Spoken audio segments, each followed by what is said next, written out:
Yes అండి. అలాగే 29 GO గురించి అడగలేదు. 46 జీవో గూడా రద్దు చేస్తామని చెప్పినారు. శ్రీధర్ బాబు మేనిఫెస్టోలో పెట్టడం జరిగింది ఐటీ మినిస్టర్. కానీ ఇప్పటి వరకు దాన్ని ఊసలేదు. అసెంబ్లీలో గూడా మాట్లాడట్లేదు. బట్ ఇక్కడ ఏదైతే బస్సు యాత్ర చేపట్టినటువంటి కన్వీనర్ గూడా మన స్టూడియోలో ఉన్నారు. సో, మీ బస్సు యాత్ర ఏమైంది? సో, ఊర్లలో మిమ్మల్ని ఏ రకమైనటువంటి ప్రశ్నలు అడుగుతా ఉన్నారు? సో, దయచేసి ఒక్కసారి మా ప్రేక్షకులకు చెప్పండి. కులగణన ఎగ్జాక్ట్‌లీ ఎందుకంటే మీ ఊర్లలో కులగణన గూడా ఎట్లా జరుగుతుంది? ఏంది అది గూడా మాట్లాడుకోవాల్సినటువంటి అవకాశం ఉంది. ఏ రకంగా జరుగుతుందో ఒకసారి చెప్పండి. అంటే బస్ యాత్ర అంటే బీఆర్ఎస్ ప్రభుత్వం చేసిన అలజడి వల్ల ఆ! నిరుద్యోగులలో ఏమైందంటే నెక్స్ట్ ఏం చేయాలో అర్థం కాలేదు. ఆ! అప్పటికప్పుడు మా మిత్రులు మేమందరం కలిసి హ్మ్. బస్ యాత్ర పెట్టుకొని కాంగ్రెస్ పార్టీని గెలిపిద్దాం, మరో పార్టీ ఆల్టిమేట్ లేదు కాబట్టి, బీజేపీ కూడా ఇక్కడ తక్కువ కాబట్టి అని చెప్పేసి మేమందరం కలిసి బస్ యాత్ర చేపట్టాం ఇక్కడ నుంచి. ఈ వ్యక్తి నేనే, ఇక్కడ మీరే ఉన్నారు. ఇది నేనే రాహుల్ గాంధీతో మాట్లాడి చాలా చాలా అప్పుడే ఇంకొంచెం స్ట్రాంగ్ గా ఉన్నారు. ఇప్పుడు అప్పటికి ఇప్పటికి మొత్తం మీ ఫేస్ అంతా చేంజ్ అయిపోయింది. అప్పుడు రోడ్డు మీద ఉన్నాం, ఇప్పుడు ఇంకా ఎక్కువ తిరుగుతున్నాం. ఇంకా రోడ్డు మీదకి వచ్చేసిన పరిస్థితి. తిరుగుతున్నారు ఇంకా ఎక్కువ.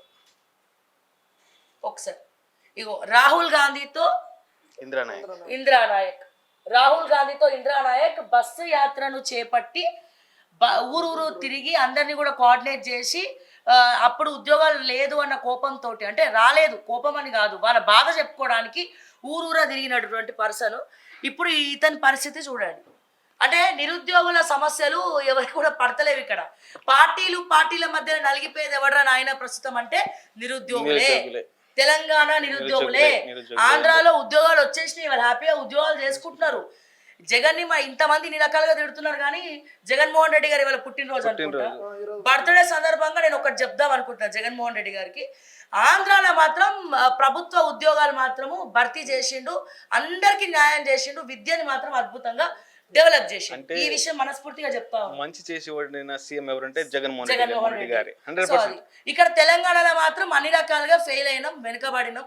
ఇటు నిరుద్యోగులు ఘోషపడతా ఉన్నారు, రోడ్ల మీదకి వస్తే లాఠీ చార్జులు, ఎటువంటి సొల్యూషన్ కూడా లేదు. సో ఇప్పుడు మీరు చెప్పండి, మీ బాధ చెప్పుకోండి. ఇప్పుడు ఈ ఫోటో చూపించినారు, ఇది మీరే అని మాకు అర్థమైంది. ఇప్పుడు ఏంటి పరిస్థితి, ఏం చేద్దాం అనుకుంటున్నాం? ఇప్పుడు కూడా అలానే ఉన్నాం, రోడ్ల మీదనే ఉన్నాం. మొన్న గ్రూప్ వన్ ఇష్యూలో G.O. 29 గురించి మేమే కొట్లాడినాం. దాని గురించి కూడా బల్మూరి వెంకట్ గారికి, కోదండరామ్ సార్ గారికి, రియాజ్ గారికి, శ్రీధర్ బాబుకి చెప్పాము. అది ఏం వాళ్ళని పట్టించుకోవట్లేదు. ఎందుకంటే వాళ్ళకి కావాల్సిన అధికారము, పదవులు, మంత్రులు వాళ్ళకి అదే కావాలి. చెప్పులు అరిగిపోయినాయి, బండ్లకు పెట్రోల్ పోతున్నాయి, మేము అప్పులు చేసుకుని చదువుకోవాల్సి వస్తుంది. తీరా చూస్తే ఇలా గ్రూప్ 1 కానీ, గ్రూప్ 2 కానీ, గ్రూప్ 3 కానీ రాయలేక పరిస్థితి మేము. ఎందుకంటే ఇక మేము కూడా కొట్లాడకపోతే ఎవరు రాడు బయటకి. ఎందుకంటే ఇక మాకేందంటే ఫ్యాషన్ అయ్యో లేకపోతే ఏదో తిరగాలని కాదు. అరే మేము కష్టపడి కాంగ్రెస్ పార్టీని గెలిపించినాం కదా, మేము బాధ్యులం, ఆ నిరుద్యోగులకు మేమే బాధ్యులం కదా, మేమే కదా ఆ రోజు పిల్లలకి చెప్పి ఓట్లేండి ఒక్కసారి కాంగ్రెస్ పార్టీని నమ్ముదాం అని చెప్పేసి వాళ్ళు చెప్పిస్తే వీళ్ళు కూడా మా నోట్లో మన్ను పోసారు. ఇక్కడ G.O. 46 కానీ 29 కానీ ఎక్కువ ఇబ్బంది పడ్డారు అంటే బడుగు బలహీన వర్గాల పిల్లలు, ST SC BC పిల్లలు మాత్రమే. ఎందుకంటే ఇవాళ G.O. 55 కొంతమంది ఏమంటారంటే పేర్లు చెప్పకూడదు బయట, కొంతమంది వాళ్ళే పోయి ఈ G.O. 55 తీసుకొచ్చేది వాళ్ళు. ఇప్పుడు మాకు వద్దని చెప్పి కూడా వాళ్ళే.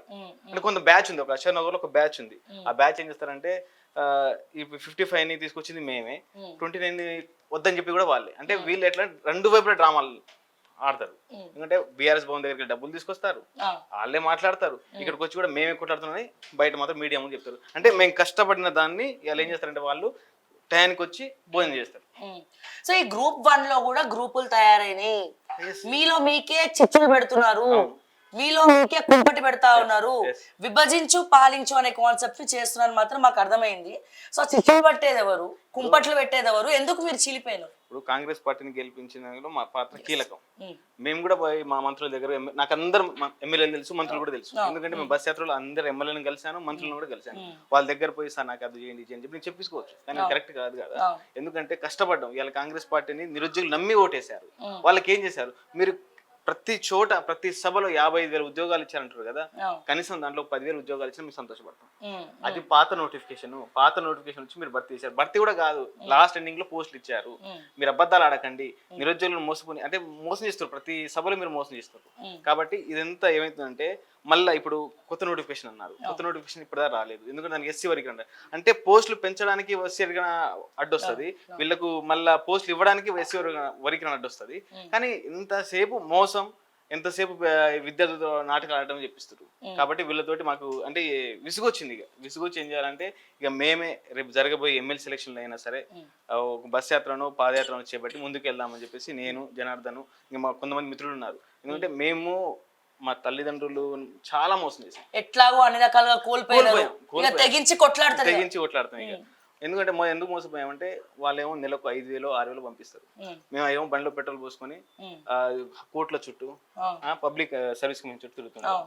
వాళ్ళేమో నా కొడుకులు చదువుతురేమో ఇలా గ్రూప్ 2 ఆఫీసర్ వస్తాయి, గ్రూప్ 1 ఆఫీసర్ అవుతారో అనుకుంటాం. కానీ మేము చేసే పనులు ఏంటంటే అసలు అన్యాయం జరుగుతుంది ఇక్కడ కొట్లాడు ఎవరు లేడు, ఎందుకంటే మేము నమ్మించి ఓట్లు వేయించాం కదా, మేమే బాధ్యులం కదా అని చెప్పి తిరుగుతున్నాం. కానీ వీళ్ళు వచ్చిన తర్వాత మా పరిస్థితులను ఎవరు పట్టించుకున్న పాపాన పోలేదు. ఎన్నిసార్లు వెళ్ళాం శ్రీధర్ బాబు గారు సార్ గారికి ఇంటికి అయితే ఏ నైట్ కైనా పోతాం. అంటే నైట్ పోయి ఆయన రమ్మంటాడు, నైట్ వరకు మాట్లాడతారు, కానీ ఏం ప్రయోజనం ఉండదు. ఏం శ్రీధర్బాబు గారు కీలక పాత్ర పోషిస్తున్నామంటారు, మీకు మీరే డప్పులు కొట్టుకుంటారు తుప్పులు వదిలేలాగా. వీళ్ళని మీరే మేము శ్రీధర్బాబు గారే కదా పిలిపించుకున్నారు గాంధీ భవన్ కి. ఎలక్షన్స్ కి ముందు పిలిపించుకున్నారు. 46 జీవో రద్దు చేస్తా, గాడిది గుడ్డు తీసి చేతిలో పెడతా, అన్ని అక్కర్లేని హామీలు ఇచ్చి రద్దు చేస్తామని చెప్పి ఓట్లు వేయించుకొని ఇప్పుడు కూడా కమిటీ చైర్మన్ మీరే ఉన్నారు. 46 జీవో కమిటీ వేసినారు. ఆ కమిటీలా మిమ్మల్ని ముందర పెట్టినారు. కానీ ఏం చేశారు ఇప్పటి వరకు? ఏం వెలగబెట్టిండ్రు ఇప్పటి వరకు? వీళ్ళని అట్లీస్ట్ పిలిచి మాట్లాడినరా? మాట్లాడినా రాత్రి వరకు కూర్చుండ పెడతారు.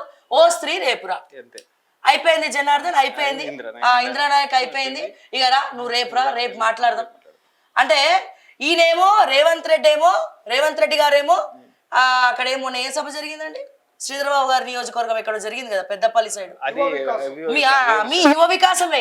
యువ వికాసంలో ఇన్ని ఉద్యోగాలు వచ్చినాయి అని చెప్పుకుంటా ఈయనేమంటాడు, అబ్బో శ్రీధర్బాబు అంటే మేము భయపడతాం, ఆయన సంగతి తెలియదు, ఆయన చూడ్నికే అట్లుంటాడు, లోపల మాత్రం గొల్లాలేసి మరి మమ్మల్ని ఒప్పిస్తాడు అని చెప్పి ఓ రాయలసీమ ఫ్యాక్షనిస్ట్ లెవెల్ లేపిండు. డప్పు కొట్టిండు. నేను ఇప్పుడు అడిగేది ఏంటంటే శ్రీధర్బాబు గారు మీరు చెప్తే రేవంత్ రెడ్డి వినరా? మరి ఇప్పుడెందుకు మరి వీళ్ళ విషయంలో ఎందుకు డోర్లు పెట్టారు, గొల్లాలు పెట్టారు, బెదిరియారు?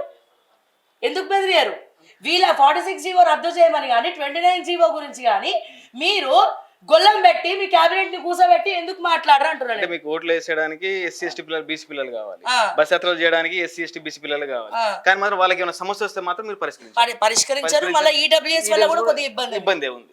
వాళ్ళు దాని గురించి కూడా మాట్లాడారు. ఎందుకంటే ఇలా ఎవరైనా సరే మమ్మల్ని ముంచే ప్రయత్నం చేస్తున్నారు, ఏ రాజకీయ నాయకుడైనా సరే. ఎందుకంటే వీళ్ళ దగ్గర అంటే వీళ్ళకి అసలు ఫస్ట్ వీళ్ళకి కాంగ్రెస్ పార్టీ అధికారం అనుకున్నారు. ఫస్ట్ మేమేమనుకున్నాం అంటే ఒక వాట్సాప్ యూనివర్సిటీ క్రియేట్ చేసుకుని టెలిగ్రామ్ లో ఒక దాదాపు 30 లక్షల మంది వరకు ఇన్ఫ్లుయెన్స్ చేయగలిగిన ప్రతిరోజు మెసేజ్ కాంగ్రెస్ పార్టీకి ఓటేయండి, మీ అమ్మ తాత ముత్తాతలకు అందరికి చెప్పండి, ఎందుకంటే ఈ ఒక్కసారి మన భవిష్యత్తు కోసం ఓటేయండి అని చెప్పేసి కాంగ్రెస్ పార్టీని గెలిపించని చెప్పి. నేను గాంధీ భవన్ పోతే వీళ్ళు రాసుకున్న టార్గెట్ ఏంటంటే 54 వీళ్ళ టార్గెట్. నేను మా ఫ్రెండ్స్ అందరం పోయి దాన్ని 110 దగ్గర రాసి రోజు దీన్ని ఎట్లయినా చేయాలి, సర్క్యులేట్ చేయాలి, కాంగ్రెస్ పార్టీని గెలిపేయాలి. ఒక బస్ యాత్రలో గవర్నమెంట్ స్కూల్లో పడుకోవడం, ఇంకోటి ఏంటంటే బొమ్మరాజ్పేట అంటే కొడంగల్ డిస్టిక్ వెళ్తే కొడంగల్ రేవంత్ రెడ్డి ఊరికి వెళ్తే గవర్నమెంట్ స్కూల్లో పడుకొని దోమలు కుడుతున్నా కూడా మేము ఎంత బాధలో అయినా సరే గెలిపించాలని ఒకటే ఆలోచన. మా ధ్యేయం ఏంటంటే బీఆర్ఎస్ ని పొందబెట్టాలి, కాంగ్రెస్ ని గెలిపించాలి, అదే ఒకటే మైండ్ లో ఉండేది మాకు అప్పుడైతే. ఇప్పుడు వీళ్ళకి పెద్ద ఫరకే అనిపించట్లేదు, వీళ్ళు ఇంకా మోసం చేస్తారు. 8.0 వర్షన్ ఇప్పుడు ఏ విద్యార్థిని అడిగినా కూడా మీరు అనుకుంటారు మేము పిల్లలకు న్యాయం చేస్తున్నాం, ఉద్యోగాలు ఇస్తున్నాం, పీకి ఏం కట్టలు కట్టలేదు. మీరు వాస్తవానికి ఊర్లలోకి వెళ్ళండి, ఇలా చీపురు కట్టలు తిరిగేసి కొడతారు మిమ్మల్ని. ఎందుకంటే ఏ ఉద్యోగాలు ఇవాళ ఉద్యోగం రాలేదని ఏ స్టూడెంట్ అయినా బలిదానం చేసుకుంటే కాంగ్రెస్ పార్టీ వల్లనే. ఎందుకంటే పోస్టులు పెంచలేదు, జియో 46 రద్దు చేయలేదు, 29 కూడా రద్దు చేయలేదు. వాళ్ళు ఇవాళ చదువుకొని వాళ్ళ డిస్టిక్ వెళ్తే వాళ్ళ కొన్ని జోన్లలో పోస్టే లేవు. వాడు చదువుకుని ఇంటికి వెళ్ళిన తర్వాత జాబ్ రాలేదు వాళ్ళ అంటే వాడు సూసైడ్ చేసుకుంటాడు. ఈ బాధ్యత ఎవడు వహిస్తారు? ఈ కాంగ్రెస్ పార్టీ వాళ్ళే కదా.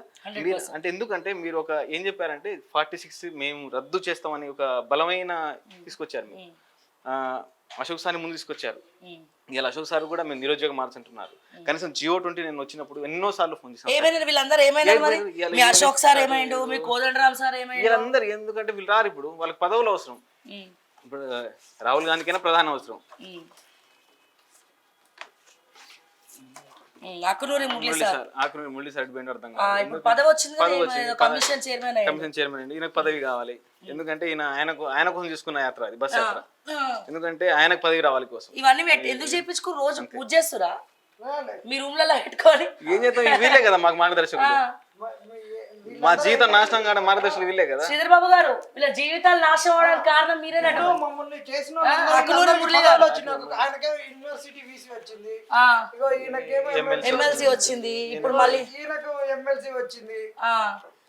ఈయన ఒక ఈయన అసలు ఎక్కడ లేనాయని ఈయన రియాజ్ గ్రంథాలయ సంస్థ చైర్మన్. ఇప్పుడు బుక్ వేర్ లో కూడా ఆయన పెద్దది ఫ్లెక్సీ. అయ్యయ్యో, ఆహా, గ్రంథాలయ అంటే మిమ్మల్ని అడ్డు పెట్టుకొని వీళ్ళందరూ మీ కష్టాల మీద, మీ కన్నీళ్ళ మీద అసలు మా జీవితాలు ఆగం కావడానికి ఈ డిక్లరేషన్ అసలు అది నమ్మిండ్రు. అసలు ఆ డిక్లరేషన్ మోసం.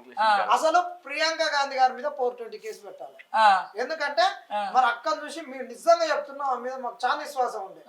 ఇవి గాంధీ ఫ్యామిలీ అంటే ప్రియాంక గాంధీ గారు, రాహుల్ గాంధీ గారు, ఈ జనరేషన్ లో ఉన్నటువంటి వాళ్ళు అప్డేటెడ్ వర్షన్ పాలిటిషియన్స్. వీళ్ళు ఒక తెలుసుంటది, మంచిగా చదువుకున్నటువంటి వాళ్ళు, యువతకి ఏం కావాలో అప్డేట్ గా ఆలోచించేటటువంటి వాళ్ళు అని చెప్పేసి ఇచ్చిన మాట తప్పదు. సోనియా గాంధీ తర్వాత ఒక అమ్మ లెక్క ఉంటది తెలంగాణకు, మాకు అక్క అమ్మ అన్ని అనుకొని ప్రియాంక గాంధీ గారి మాట విని మేము ఓటేసిన ఒక ప్రియాంక గాంధీ గారి మాట విని చేసిన మోసము ఈ రోజు మా జీవితాలు ఆగమైనాయి. శ్రీధర్ బాబు గారు అయితే చాలా డేంజర్. సమాధానం చెప్పాలి శ్రీధర్ బాబు, మీరు సమాధానం చెప్పాల్సినటువంటి అవసరం ఉన్నది. అంత కష్టపడ్డ 46 జీవో మీరే దగ్గరుండి మరి కమిటీ వేయించినామంటారు. అంత కష్టపడ్డ వ్యక్తులం మేము. రూమ్ లో వేసి మీకు బెదిరించి మరి జీవోలు తెచ్చే అలవాటు ఉందని రేవంత్ రెడ్డి చెప్పిండు కదా, మీ నియోజకవర్గంలోనే, మీ జిల్లాలోనే చెప్పిండు. మరి వీళ్ళ విషయంలో గొల్లాలు పెడతలేరు ఎందుకో? అంత కష్టపడ్డాం కదా మేము. కనీసం రేవంత్ రెడ్డి గారు అయినా ఒక్కసారి పిలిచి మీరు ఎంత కష్టపడ్డారు, కనీసం మీకు అంటే మీకు ఏం బాధలు ఉండే, ఎవరు ప్రశ్నిస్తే వాళ్ళని బీఆర్ఎస్ వాళ్ళు అంటారు. అదే కేటీఆర్ కమ్ముడు పోయిండ్రా. ఇప్పుడు రేవంత్ రెడ్డి గారు ఏ ఫీలింగ్ ఉన్నారంటే, సంక్షేమ పథకాలు రాకపోతే రాని వాళ్ళందరూ కేటీఆర్ కమ్ముడు పోయినట్టు, ఉద్యోగాలు రాకపోతే రాని వాళ్ళందరూ కేటీఆర్ బీఆర్ఎస్ పార్టీ కమ్ముడు పోయినట్టు. సో ప్రశ్నించే గొంతులందరూ కూడా ఎవరైతే ప్రతిపక్ష పాత్ర పోషిస్తారో, ఎవరైతే ప్రజల పక్షం మాట్లాడతారో, ఇష్యూస్ గురించి మాట్లాడతారో వాళ్ళందరూ కూడా బీఆర్ఎస్ పార్టీకి అమ్ముడు పోయినట్టే. మరి మీరెంత కమ్ముడు పోయినారో చెప్పాలి. మరి వాళ్ళే చెప్పాలి, ఎందుకంటే వాళ్ళకి మాకంటే వాళ్ళే కమ్ముడు పోతారు. ఏందో అప్పుడేమో కాంగ్రెస్ కమ్ముడు పోయినా అని మీ మీద బాగా ప్రచారం, ఇప్పుడేమో ఏకంగా ముఖ్యమంత్రి గారే వీళ్ళు బీఆర్ఎస్ కమ్ముడు పోయారు. బీఆర్ఎస్ అంటే ఏమంటారు, డబ్బులు ఇచ్చి మాట్లాడిపిస్తున్నారంట. మేము కూడా అదే బస్ యాత్ర మీకోసం, మీరు కూడా బస్సు డబ్బులు ఇచ్చారు, గుర్తుపెట్టుకోండి. ఎందుకంటే మేము కష్టపడ్డాం, మేము కష్టపడితేనే మీకు జాబులు వచ్చినాయి. అలా రేపు మేము అదే కష్టపడ్డాం అనుకో, మీ జాబులు ఉండడానికి కూడా మేమే కారణం అవుతాం. కాబట్టి ఇవన్నీ మైండ్ లో దృష్టిలో పెట్టుకోండి. ఎవడో మాట్లాడతాడు, ఒకడు కృతజ్ఞత సభ అంటాడు, ఒకడు ఓవిలో సభ అంటాడు, వాడు ఇక్కడ సభ అంటాడు. వీళ్ళందరూ ఎవరు? మానవతరాయ్ గారు ఒక సభ పెట్టారు మొన్న. సభ పెడితే సభలో వాళ్ళే, సభ మీద ఒక 10 మంది ఉన్నారు, సభ కింద 100 కుర్చీలు ఖాళీగా ఉన్నాయి. వాళ్ళకి ఎప్పుడైనా అర్థం కావాలి మేము చేసిన తప్పు అని చెప్పేసి. వాళ్ళకి అర్థం కాకపోవడం కాక గొప్పలు వాళ్ళు డబ్బులు కొట్టుకోవడం. అసలు అంటే ఓయూ వచ్చిన కాడ నుంచి, అంటే ఓయూ చరిత్రలో మేము ఒక కృతజ్ఞత సభ మేము పెట్టుకున్నాం. ఇలా కాంగ్రెస్ పార్టీకి అందరికి ఫ్రీడమ్, అంటే స్వేచ్ఛగా మాట్లాడేనిస్తుంది. నువ్వు మాట్లాడితే వేరేవాడు మాట్లాడిస్తాడు, నువ్వు కాకపోతే ఇంకోడు. మీరేనా పెద్దది ఇక్కడ పోటుగాళ్ళు? నాకు అర్థం కావట్లేదు. ఇలా ఎంతో కష్టపడి, ఇలా మానవతరాయి కంటే గొప్ప కష్టపడి నేను. ఇలా మానవతరాయికి పదవుల కోసం మీరు సవాల్ పెడతారు, మేము పదవుల కోసం ఎక్కడ పాకలాడలేదు. ఎందుకంటే ఉద్యమంలో ప్రతి చోట నేను, జనార్దన్, మా ఫ్రెండ్స్ కొంతమంది ఉన్నారు, అర్జున్, చంద్రరావు అని చెప్పేసి, వీళ్ళు ప్రతి రోజు ఎవ్రీడే ఒక 200-300 పెట్రోల్ పోసుకుని కోర్టుకు వెళ్తూనే ఉన్నాం. మా మీద కేసులు, జియో 20 మీద మేము కేసులు వేసుకుంటూ తిరుగుతుంటే వీళ్ళు పెయిడ్ ఆర్టిస్టులు బీఆర్ఎస్ అమ్ముడు పోయారని అదే ప్రచారం చేస్తున్నారు. మాకు ఇప్పుడు ఇలా మీ అంటే ఇక్కడికి వస్తుంటే తినడానికి తిండి డబ్బులు లేవు. అంటే ఒక దగ్గర, అంటే హాస్టల్లో మాట్లాడుకొని, అన్న ఇప్పుడు 2-3 నెలలలో ఒకసారి కడతాం అన్న అని చెప్పేసి ఆయనతో మాట్లాడి తినొస్తాం మేము. ఎందుకంటే ఇంటి దగ్గర అడగలేని పరిస్థితి. వాళ్ళు అడిగితే ఫోన్ చేస్తే ఏం చేస్తున్నారంటే మంచి రాస్తున్నాయి ఆయన, చదువుతున్నాయి ఆయన అంటాం. కానీ మా పరిస్థితులు ఏమో ఇక్కడ బాధాకరంగా ఉన్నాయి.